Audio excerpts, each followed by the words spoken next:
Et salut, j'espère que tu vas bien, bienvenue sur la chaîne Iron Psychology. Aujourd'hui, on va parler de 5 conseils si là maintenant, toi, tu veux prendre de la masse. N'oublie pas de t'abonner et d'activer la cloche, c'est parti. Alors c'est cool de voir que beaucoup de personnes veulent prendre du poids. J'espère que tu en fais partie, sinon la vidéo n'aura aucun sens pour toi. Mais quel poids? Combien tu veux prendre? Est-ce que c'est du gras? Est-ce que c'est du muscle? En fait, les gens, ils ne savent pas trop. Dans cette vidéo, on va voir un peu pourquoi des fois les gens ont du mal à prendre du poids. On va voir aussi une petite stratégie de visualisation pour atteindre tous vos objectifs physiques et une stratégie d'entraînement pour gagner du volume musculaire et non pas du poids. Allez, c'est parti, on commence par le premier conseil. Il faut compter ce que vous mangez. Malheureusement, les gens ont très peu de recul sur eux-mêmes. Attends, je vais m'expliquer. En gros, les gens pensent qu'ils mangent beaucoup, alors qu'en fait, ils mangent pas tant que ça. Et c'est un peu pareil avec leur activité. Souvent, les gens surévaluent leur activité physique. Ils pensent qu'ils sont très actifs, alors qu'ils sont juste modérément actifs. La solution pour régler cette mauvaise estimation, c'est tout simplement d'utiliser, pour les calories, là dans un premier temps, ça va être d'utiliser une application qui s'appelle tout simplement MyFitnessPal. Alors, il y en a plein, donc tu peux choisir celle-ci et voir un peu ce que tu manges dans la journée simplement. Et tu vas te rendre compte qu'au final, tu manges pas tant que ça. Sachant que l'essentiel d'une prise de masse va se faire sur l'excédent calorique. Il faut absolument manger plus de calories que tu vas en dépenser. Les recherches s'accordent à dire que une bonne prise de masse, c'est 10% de plus que le maintien calorique de la personne ou métabolisme basal. Je te mettrai d'ailleurs un lien dans la bio pour calculer ton métabolisme basal. Attention, si avec ces 10% en plus, vous arrivez quand même pas à prendre du poids, c'est pas que la méthode elle est mauvaise ou c'est vous qui avez fait mal les choses. C'est peut-être aussi qu'il faut adapter. L'adaptation est indispensable en musculation et tous les objectifs physiques.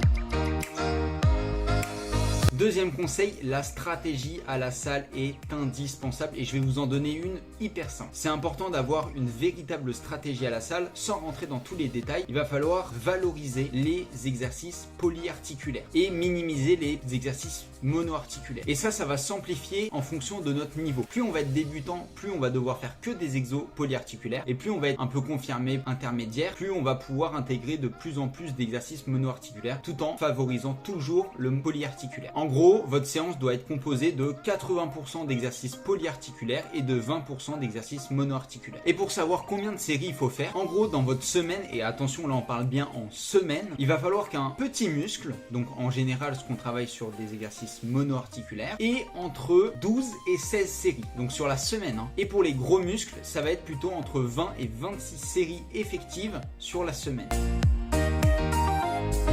Troisième conseil, on va y venir, la stratégie de visualisation qui est inconnue mais qui est pourtant hyper efficace et hyper indispensable selon moi pour atteindre un objectif. Bah oui, quel physique tu veux atteindre? À quoi tu veux ressembler vraiment? Au-delà du poids, je suis sûr que tu as une idée en tête de la silhouette, de la forme des muscles, etc. Et bien ce que tu vas faire, c'est prendre la photo d'un physique que tu veux sur internet. Peu importe que le mec soit dopé ou non, on s'en fout. Juste ce qui est important, c'est d'avoir un visuel. Quand tu fermes les yeux, à quoi tu veux ressembler vraiment? Et franchement, ne sous-estime pas ce conseil, la visualisation est une technique de préparation mentale indispensable dans le haut niveau et s'il est efficace dans le haut niveau, il sera forcément efficace pour toi.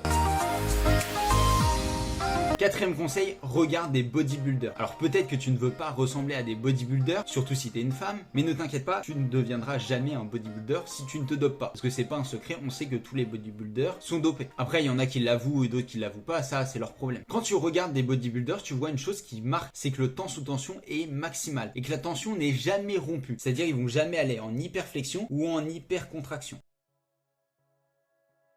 Et cinquième conseil, la récupération qui est fondamentale. Il faut absolument que tu aies une bonne récupération parce que c'est comme ça que tu construis du muscle. Alors déjà, valoriser le sommeil entre 7 et 8 heures, mais ça, je te l'apprends pas. Et il y a une croyance qui dit que plus tu t'entraînerais, plus tu gagnerais de la force, tu gagnerais du muscle. Or, comme je viens de te le dire, le muscle se construit essentiellement pendant que tu récupères et pendant que tu dors. Il faut absolument que tu aies entre deux séances d'un même muscle. Par exemple, tu fais les jambes le lundi. Il faut absolument que tu aies 48 heures entre ton lundi, ta séance du lundi et la prochaine séance jambes. Donc en gros, elle serait le jeudi au minimum. Le désavantage de ne pas respecter ça, c'est que tu vas perdre en intensité. Et l'intensité est plus importante que tout pour construire du muscle, pour la prise de masse. Et enfin, dernier petit point qui est négligé sur la récupération, c'est l'hygiène de vie. C'est bien de bien dormir, c'est bien de bien manger, c'est bien de bien s'entraîner. Mais si à côté de l'hygiène de vie est pas bonne, ça va pas le faire. Voilà, j'espère que ces petits conseils vous aura plu. N'hésitez pas à vous abonner, à activer la cloche comme d'habitude. Si vous avez des questions, vous pouvez me les poser en commentaire ou sur mon Instagram en privé, j'y répondrai avec grand plaisir. Et nous on se retrouve demain pour une prochaine vidéo à 19 h. Salut!